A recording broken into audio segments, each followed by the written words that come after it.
اللهم اجعل محياي محيا محمد وآل محمد ومماتي ممات محمد وآل محمد.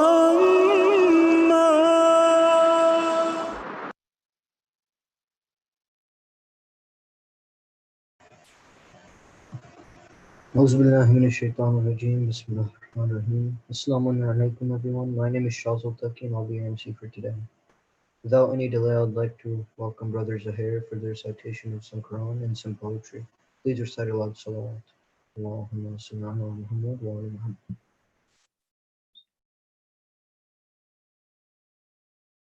أعوذ بالله من الشيطان الرجيم. بسم الله الرحمن الرحيم. أرأيت الذي يكذب بالدين فذلك الذي يدع اليتيم ولا يحض على طعام المسكين فويل للمصلين الذين هم عن صلاتهم ساهون الذين هم يراءون ويمنعون الماعون. آمنا بالله صدق الله العلي العظيم. صلوات على محمد وآل محمد. لا حول ولا قوة إلا بالله العلي العظيم. إنا لله وإنا إليه راجعون. صلى الله وسلم عليك يا مولاي يا أبا عبد الله. صلى الله عليك وعلى الأرواح التي حلت بفنائك. عليك مني سلام الله أبدا ما بقيت وبقي الليل والنهار. يا غريب يا مظلوم كربلاء، ما إن بقيت من الهوان على الثرى ملقا ثلاثا في ربا ووهاد، لكن لكي تقضي عليك صلاتها زمر الملائك فوق سبع شدادي لهفي لرأسك وهو يرفع مشرقا كالبدر فوق الدابل المياد. يتلو الكتاب وما سمعت بواعظ اتخذ القنا بدلا عن الأعواد. لهفي على الصدر المعظم يشتكي من بعد رشق النبل رب جيادي.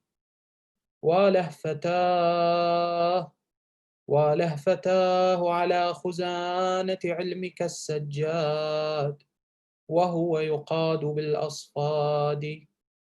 بادي الضنا يشكو على عار المطاء عض القيود ونهشة الأقتاد.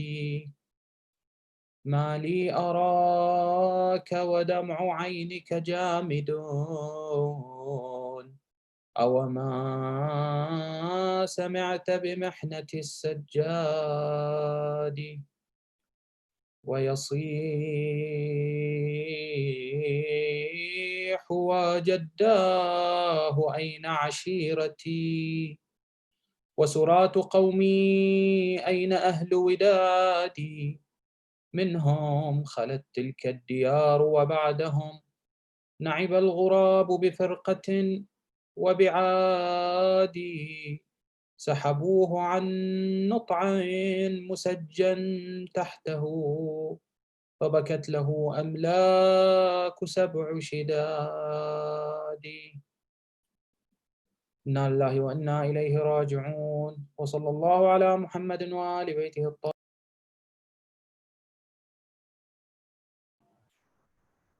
Thank you for the beautiful recitations, Brother Zahir. Please recite another loud salawat from Allahumma salli ala Muhammad wa ala Muhammad.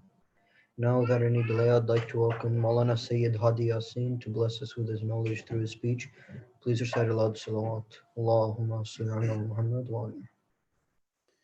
أعوذ بالله من الشيطان اللعين الرجيم بسم الله الرحمن الرحيم الحمد لله رب العالمين الصلاة والسلام على سيدنا ونبينا حبيب قلوبنا وطبيب نفوسنا وشفيع ذنوبنا أبي القاسم المصطفى محمد وعلى أهل بيته الطيبين الطاهرين ولعنة الدائمة لأعدائهم أجمعين من الآن إلى لقاء يوم الدين. بسم الله الرحمن الرحيم رب اشرح لي صدري ويسر لي أمري واحلل عقدة من لساني يفقه قولي. السلام عليك يا أبا عبد الله وعلى الأرواح التي حلت بفنائك. عليك مني سلام الله أبدا ما بقيت وبقي الليل والنهار ولا جعله الله آخر العهد مني لزيارتكم altogether. السلام على الحسين وعلى علي بن الحسين وعلى أولاد الحسين وعلى أصحاب الحسين صلوات على محمد وعلى محمد. Brothers and sisters, Assalamu alaikum wa rahmatullah. May Allah inshallah accept our prayers, our amal, our dua inshallah, and reward us for our azal, for our mourning for Ahlul Bayt.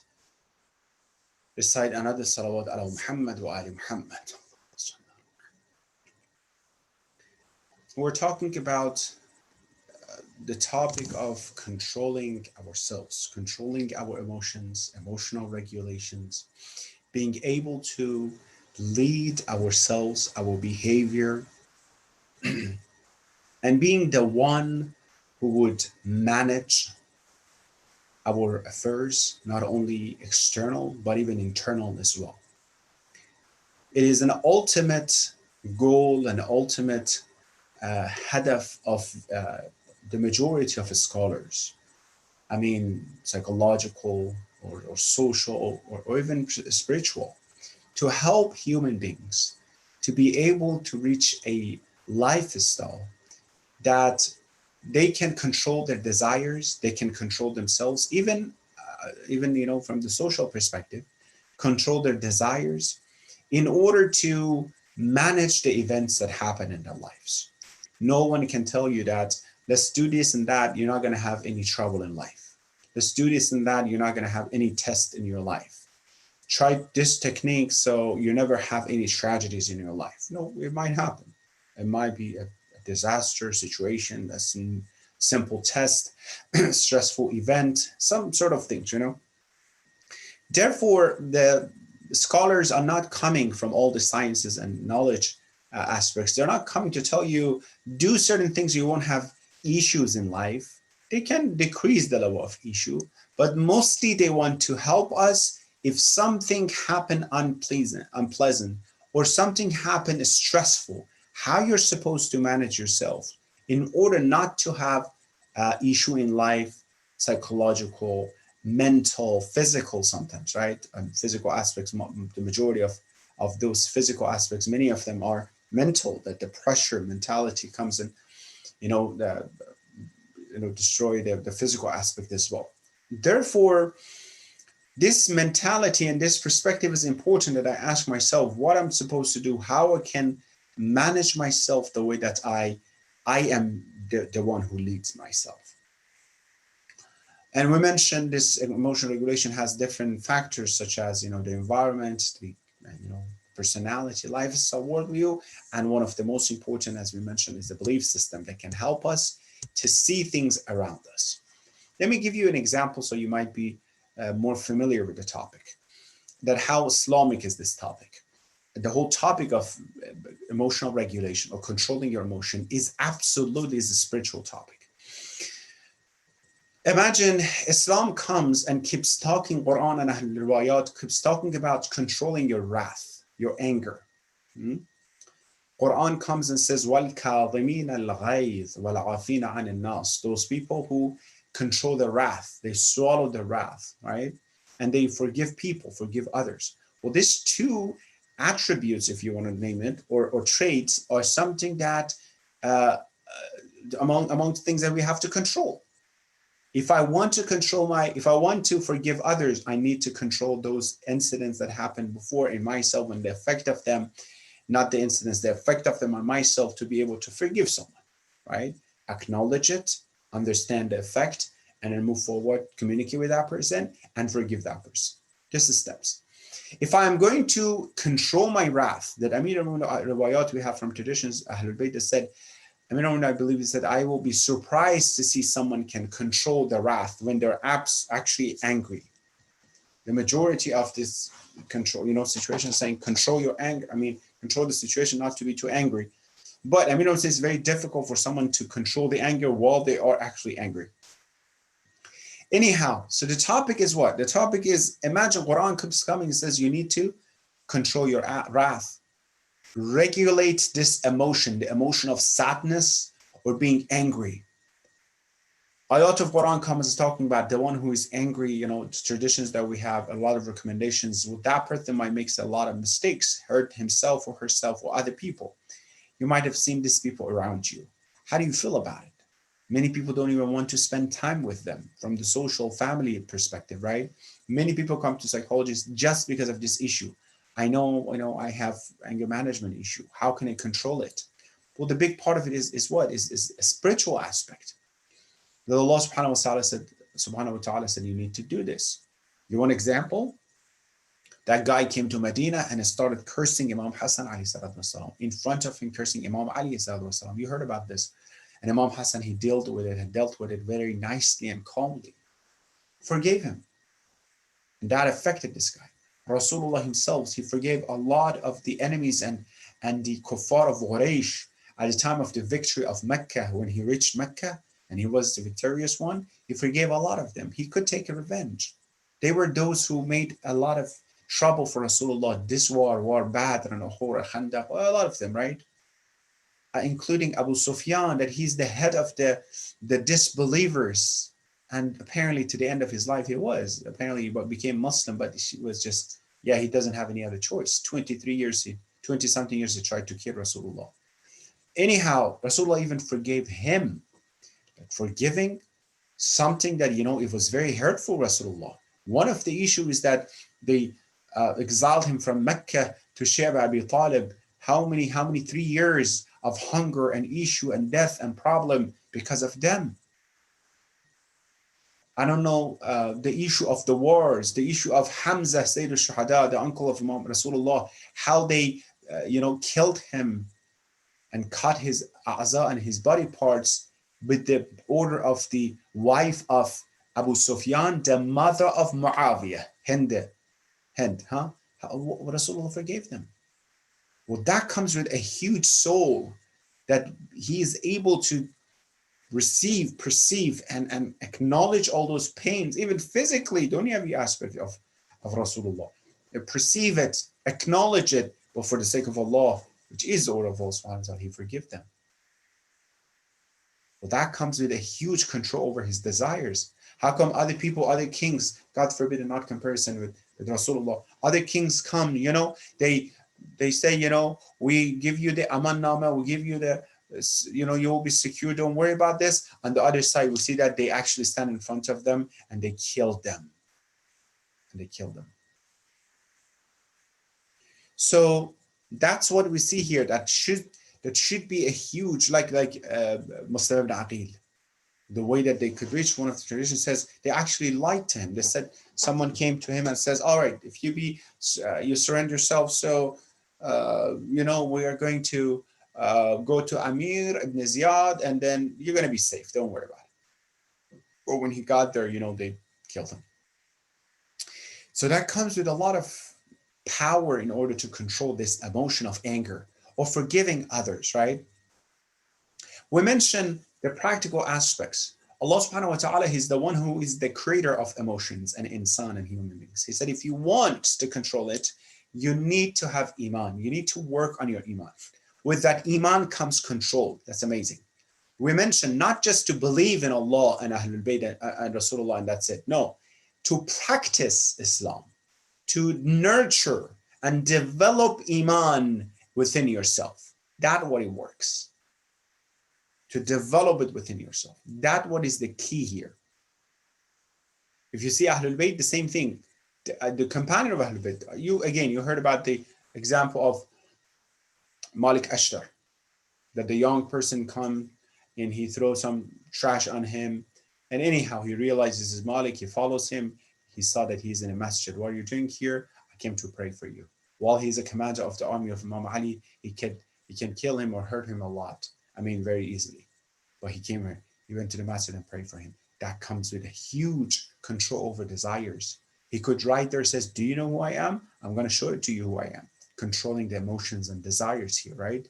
This desire is in control when it comes to this mu'min, to this believer. So with iman comes control over the system, control over the desires, which sometimes, this would only comes with the level of iman that can help that person to control the emotions. After iman billah, if we want to see the practical aspects that we mentioned last time, is with tawakkul. We believe in Allah, we rely on Allah subhanahu wa ta'ala, we know everything comes from Him. Again, I'm not lazy, I do what I'm supposed to do, but I trust Allah subhanahu wa ta'ala. I make Him my wakil. He's the attorney on behalf of me. He does things for me. I'm doing my job, but I know everything happened. I rely on Him. He has hikmah and wisdom. Others cannot hurt me. Others cannot help me if He doesn't want it.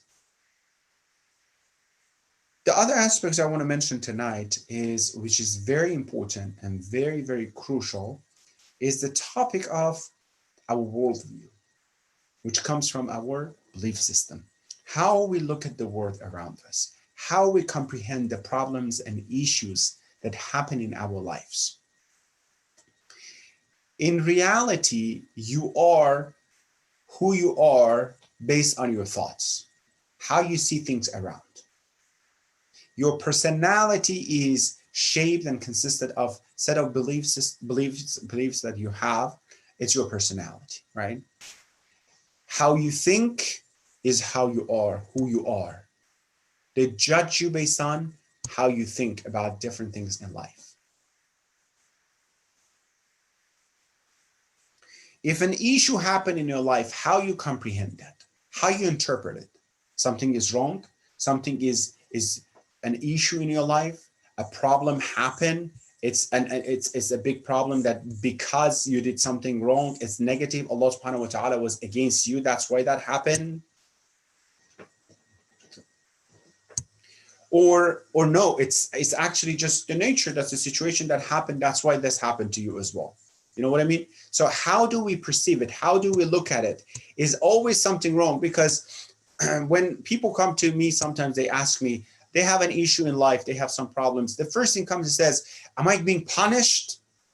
Well, that's we have to look at ourselves when it comes to problems and analyze ourselves. Why you directly go to the negative aspects? Why you keep wanting to put yourself down by believing that something is wrong? In fact, then there might be something wrong that you know about it and you need to work on it. You see my point?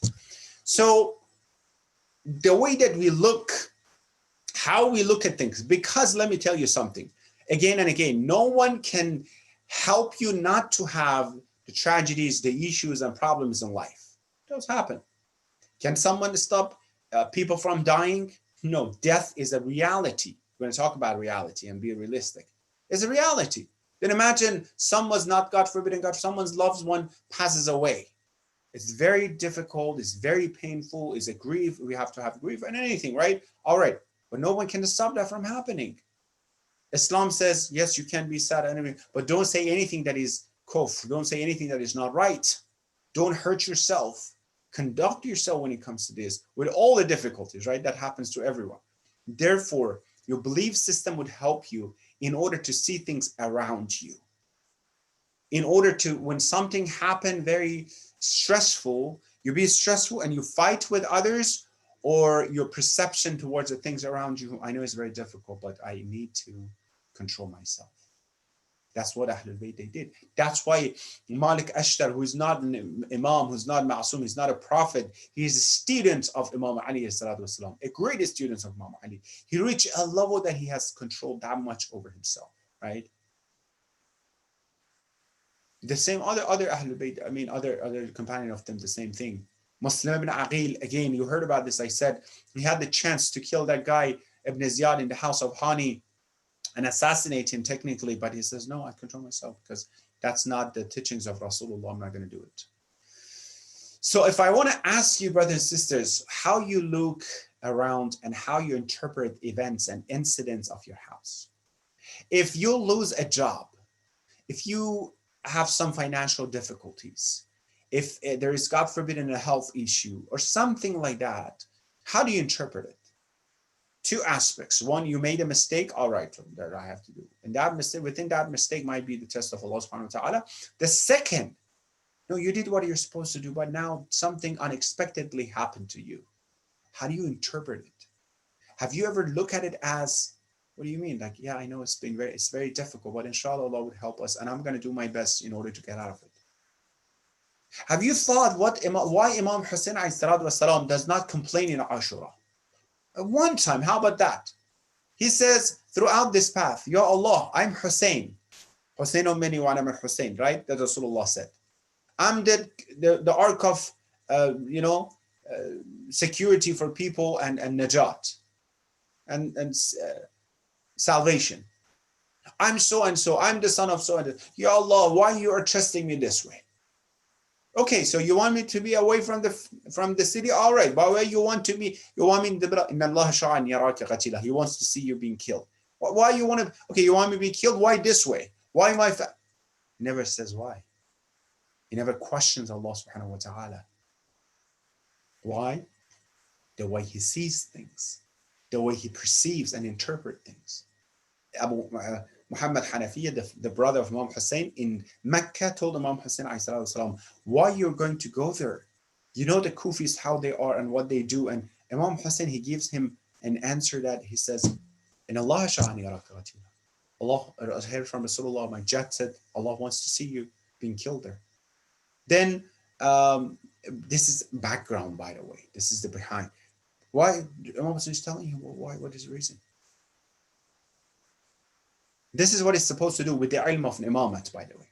The same way that Amir al-Mu'minin says he knew that Ibn Muljam is going to kill him, but because nothing happened yet, he cannot arrest him, He is in the masjid, the sahar, the fajr time that Imam Ali goes to masjid, and the same fajr time that he killed Imam Ali, he's in the masjid, Imam is there, and he wakes him up.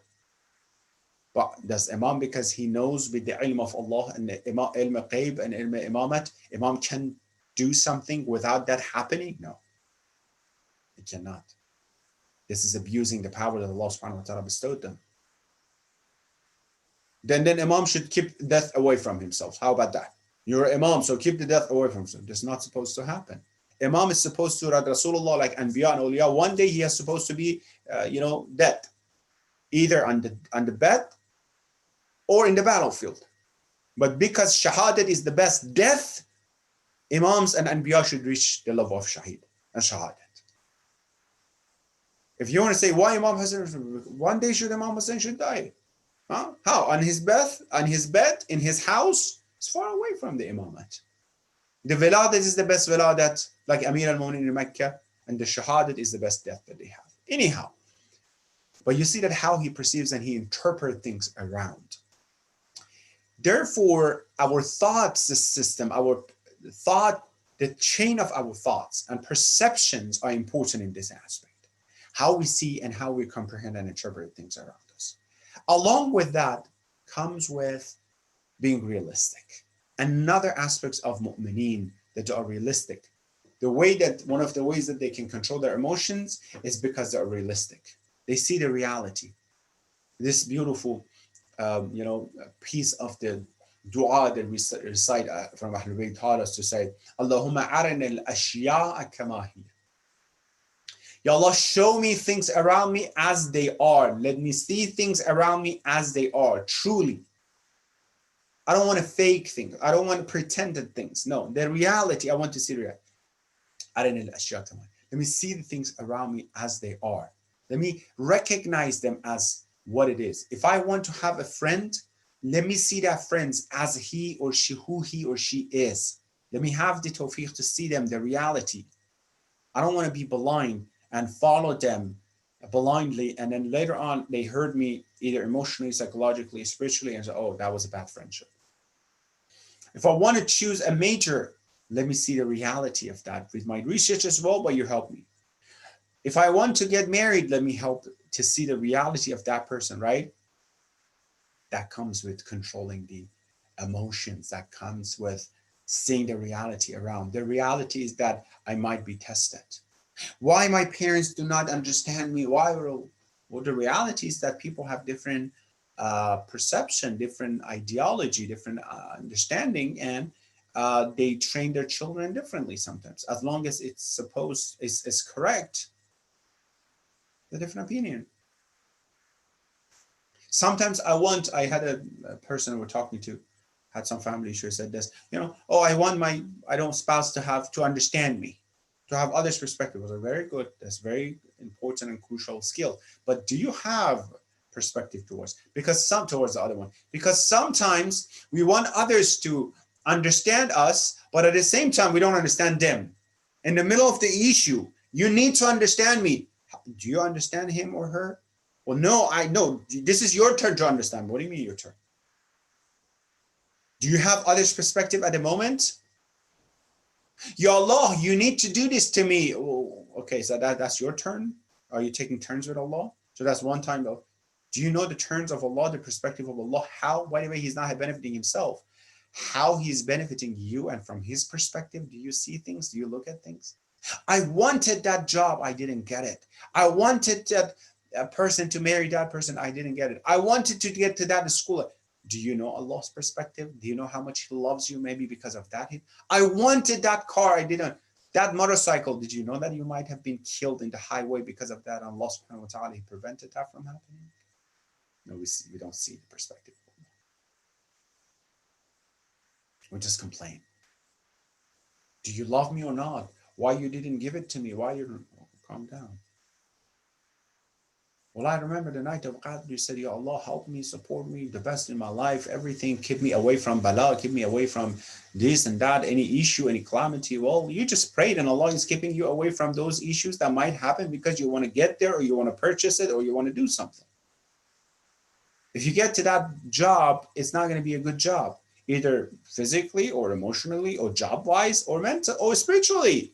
You want to fall into some haram, and Allah cares about your spirituality as well. That's why he doesn't want you to get that. Do I see Allah's perspective? SubhanAllah. Do I see others' perspective in the middle of the fight? Let's say, I don't know, different family members, siblings. Do you see others' perspective in the middle of the fight? Or you just say, you see my perspective? I had a chance with a couple who were talking, and both of them are, it was the example of, an incident happened somewhere that she was expecting him to do something. He was expecting him to do something at the same scenario. She was like, I want you to do this. And he was like, I want you to do that. Like, how about others' perspective here? You just need to let it go. You need to step forward and the reality, right? So that's another important aspect, brothers and sisters, that we see things around us, and we see the reality around. Sometimes some people don't want to see the reality. If you tell them the truth, they get upset. Islam comes and says, I want you to see the reality. Why and how? For example, if someone comes and does amr ma'ruf and enjoin you to khair and prevent you from evil, I want you to respect that, and I want you to appreciate that. I want you to act upon it if it's correct. If someone comes, either they are telling the truth, thank you so much for letting me know and making me aware of my mistakes and my deficiencies, or they're not telling the truth. They're saying the best things they are doing to you, at least, is that they're making you have a chance to look at yourself and analyze yourself. All positive. which is another one, inshallah, tomorrow night. I'm going to mention another factor, having positive thoughts. Think about it a little bit more. Are you positive in life or no? Are you overall a positive person in the decision and interpretation of events around you, or you're actually a negative person? That's another aspect of believers and mu'mineen that we see in Karbala in a big, time and level that how Ahlul Bayt and Imam Hussein, he was positive. But this one is about what? This one is about being realistic, is about seeing the reality, and that will help a lot to control over the emotions. The reality is that things would happen around me. Allah subhanahu wa ta'ala tests me. I'm not better than Ahlul Bayt. I'm not better than Amir al-Mu'min. I'm not better than children of Imam Hussein. They have been tested with the most difficult test. If I want to follow their path, I will be tested by Allah subhanahu wa ta'ala. How I perceive it, how I see it, how I look at it.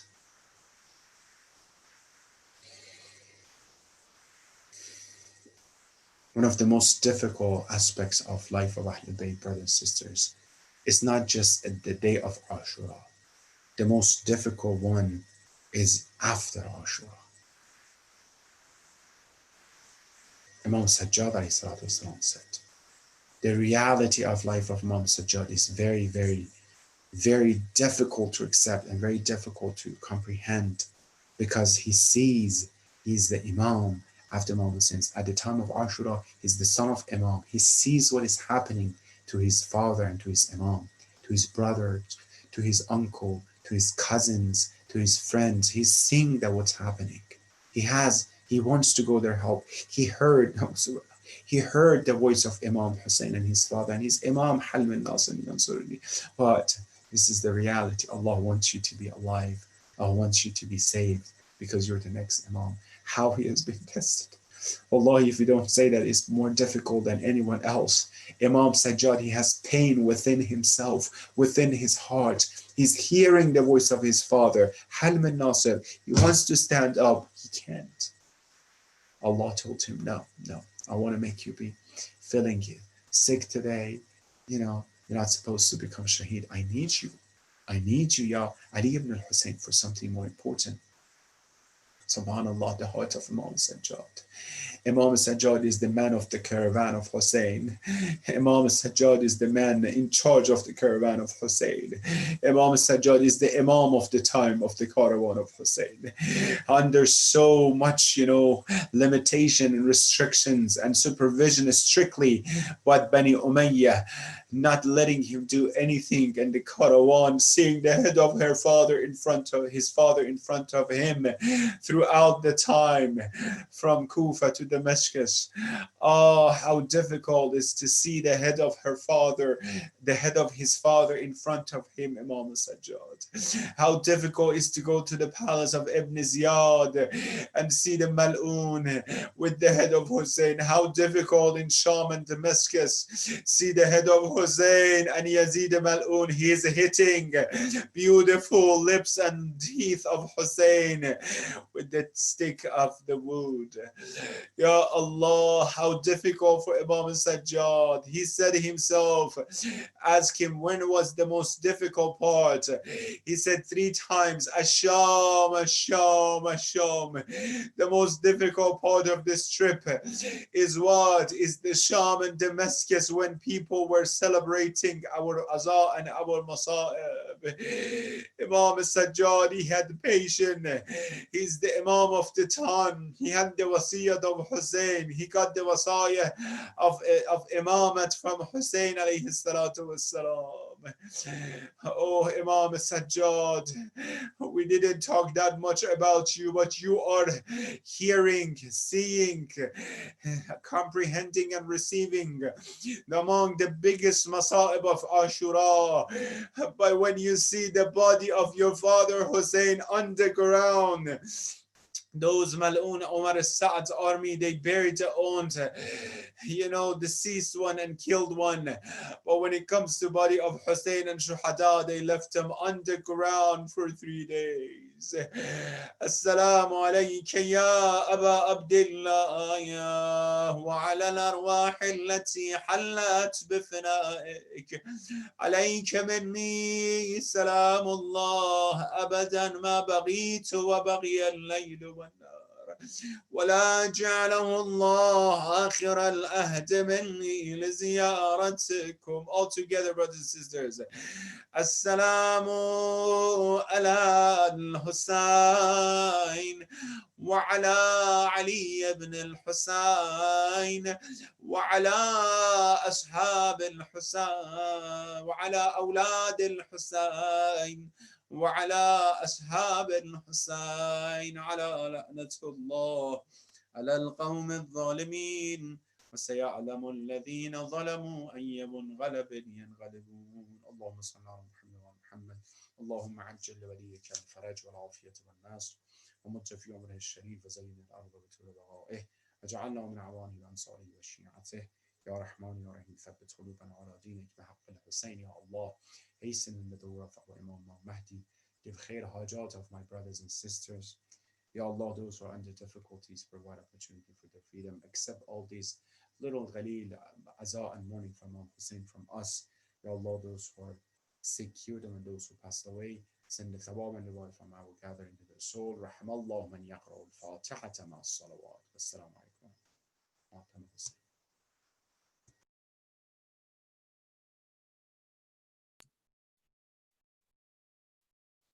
قل لي الميمون